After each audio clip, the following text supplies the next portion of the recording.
Assalamualaikum warahmatullahi wabarakatuh.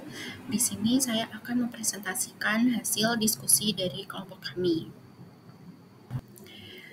Yang beranggotakan Camelia Nola dengan NIM akhir 015, Rizky Hidayat 017, dan saya sendiri Nabila Apriliandra dengan NIM akhir 038. Di sini saya akan membahas mengenai Pulau Jawa Tengah serta fisiografi dan sejarah pembentukan Pulau Jawa Tengah.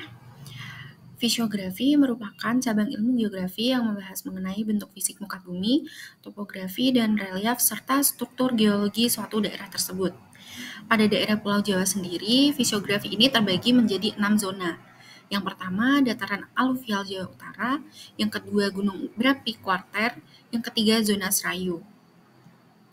Yang keempat, ada zona depresi Jawa Tengah, yang kelima ada Kubah, dan yang terakhir ada depresi rangkaian pegunungan Serayu Selatan. Kemudian ada sejarah pembentukan Pulau Jawa. Sejarah terbentuknya Pulau Jawa pertama kali terjadi pada era Pratersier atau Mesozoikum. Kemudian dilanjutkan era Tersier awal, Paleogen, dan yang terakhir era Kuartier, Pleistosen sampai sekarang. Yang pertama, Mesozoikum. Pada era ini, wilayah Pulau Jawa masih berupa dataran laut yang sangat dalam, serta sedimen-sedimen laut terakumulasi di cekungan dasar samudra yang akan membentuk batuan dasar atau basement rocks. Kemudian ada Paleogen. Pada era ini, wilayah Jawa Tengah mulai mengalami tektonik akibat subduksi lempeng Indo-Australia ke bawah lempeng Eurasia. Akibat aktivitas ini menyebabkan pengangkatan pada dasar laut. Pembentukan ini menghasilkan cekungan-cekungan sedimen dan erupsi vulkanik. Yang ketiga ada Neogen.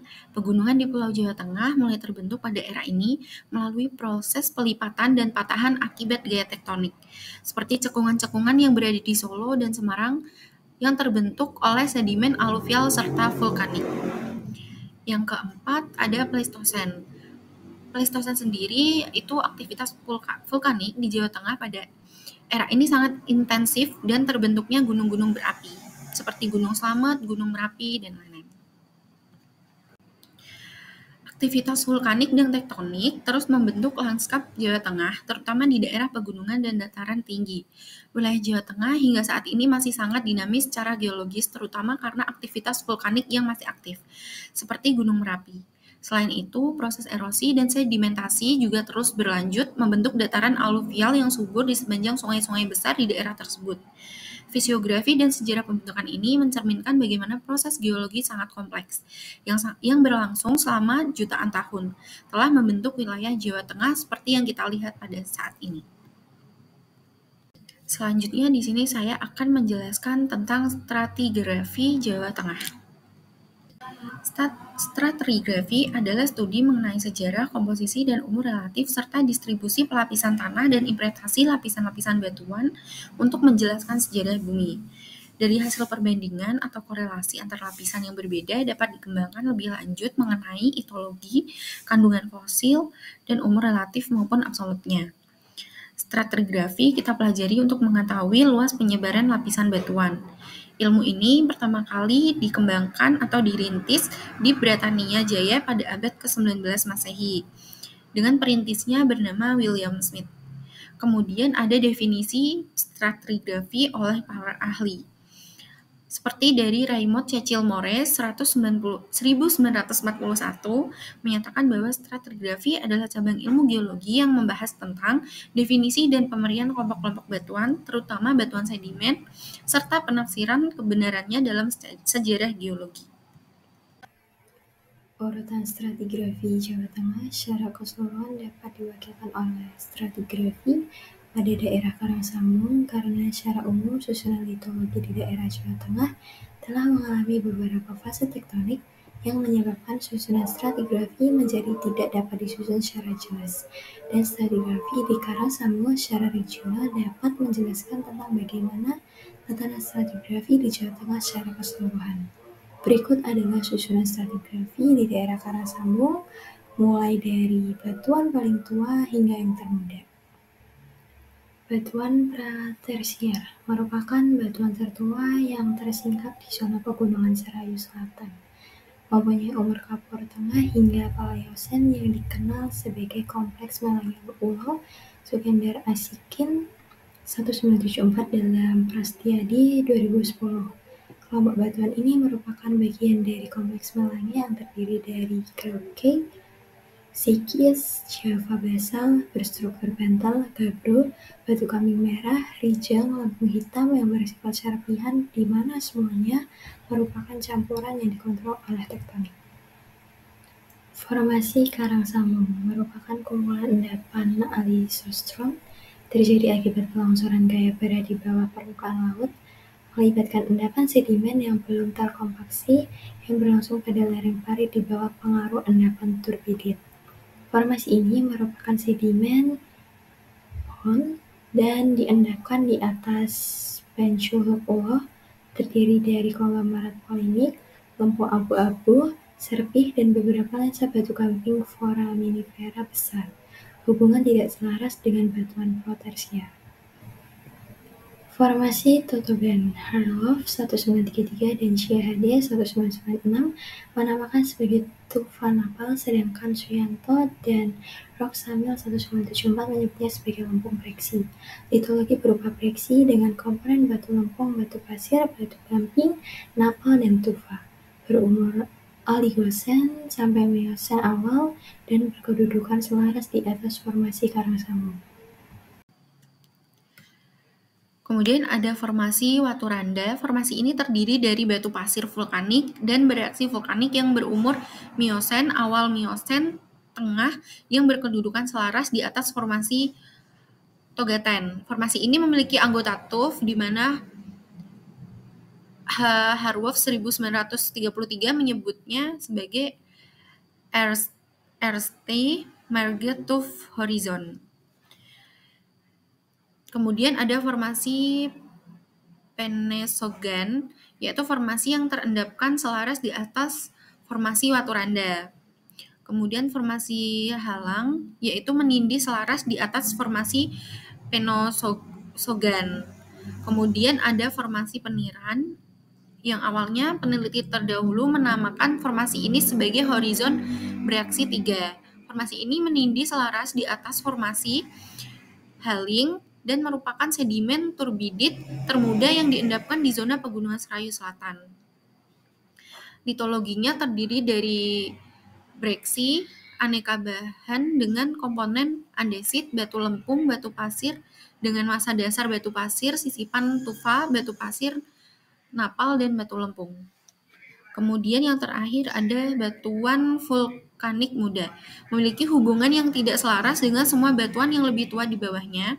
Litologi terdiri dari breksi dengan sisipan batuan pasir tufa dengan komponen andesit dan batu pasir yang merupakan bentuk aliran lahar pada lingkaran datar. Sekian dari saya dan selanjutnya akan dilanjutkan oleh rekan saya.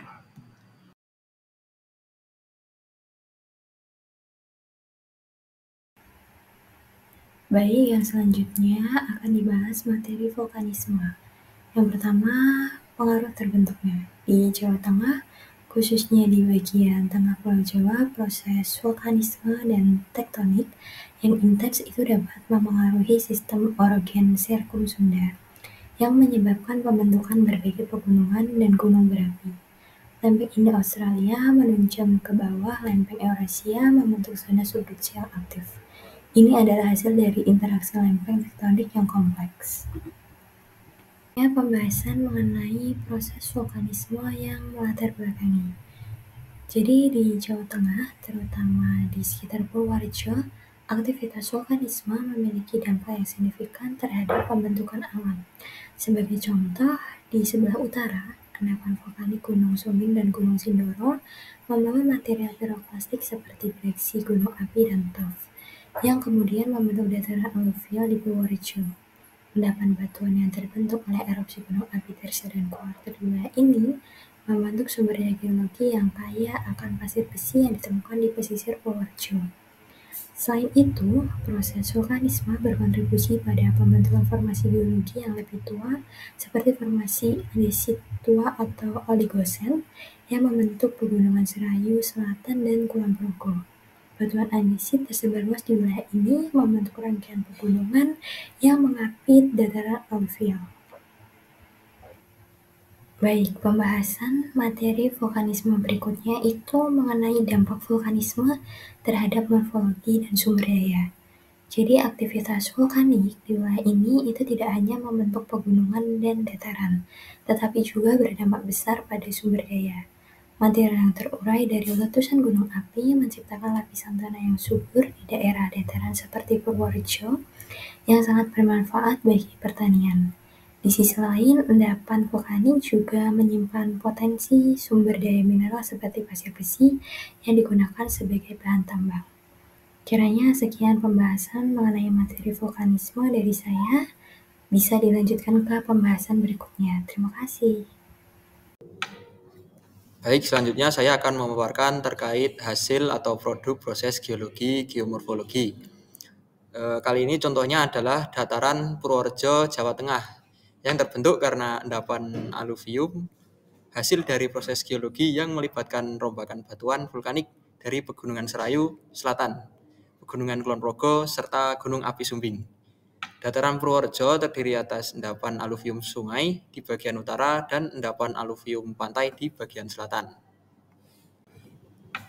Selanjutnya mengenai endapan aluvium sungai sendiri, kipas aluvium Purworejo dan Kutoarjo diperkirakan berasal dari Sungai Tua atau Kali Bogowonto Tua yang mengalir di antara Pegunungan Kulon Progo di sebelah timur dan Pegunungan Serayu Selatan di sebelah barat, serta berhulu di Gunung Api Sumbing atau gunung api yang lebih tua yang pada saat itu masih sangat aktif. Kemudian terkait endapan aluvium pantai terbagi menjadi dua, yakni endapan aluvium pantai tua atau APT dan endapan aluvium pantai muda atau APM. Untuk APT sendiri diperkirakan dimulai dari sebelah selatan endapan kipas aluvium Purworejo, lebih kurang di bagian selatan wilayah Kecamatan Banyu Urip, dan berkembang ke selatan sampai utara aliran Kali Lereng di wilayah Kecamatan Purwodadi dan Ngombol bagian selatan. Lalu untuk APM sendiri merupakan perkembangan dari endapan aluvium pantai tua yang dimulai dari Kali Lereng Barat dan Kali Lereng Timur hingga pantai selatan Purworejo untuk sampai saat ini. Selanjutnya memasuki pembahasan terkait potensi sumber daya geologi dan kajian kebencanaan. Untuk sumber daya geologi sendiri, wilayah ini berpotensi akan air tanah yang melimpah. Dataran Purworejo memiliki potensi sumber daya air tanah yang melimpah, terutama dari endapan aluvium sungai dan pantai. Ini sangat penting untuk konsumsi masyarakat dan irigasi pertanian. Lalu ada potensi pasir besi. Di bagian selatan, endapan pantai muda mengandung pasir besi yang memiliki nilai ekonomis tinggi. Kandungan besi mencapai 54,17%, dengan tambahan titanium atau TiO2 yang berpotensi untuk dieksploitasi secara besar-besaran. Untuk kajian kebencanaan sendiri, wilayah ini berpotensi terjadi bencana banjir. Wilayah dataran rendah terutama di sepanjang aliran sungai seperti Kali Bogowonto, Kali Jali, dan Kali Wawar rawan terdampak bencana banjir dikarenakan pola aliran sungai yang sering berubah-ubah, termasuk adanya meandering atau aliran sungai yang berkelok-kelok. Lanjutnya, wilayah ini juga terkena potensi bencana gempa dan aktivitas vulkanik dikarenakan letak Purworejo yang berbeda dekat dengan gunung api aktif seperti Gunung Sumbing, serta adanya sesar aktif seperti sesar Kulon Progo meningkatkan resiko gempa bumi dan potensi letusan gunung berapi.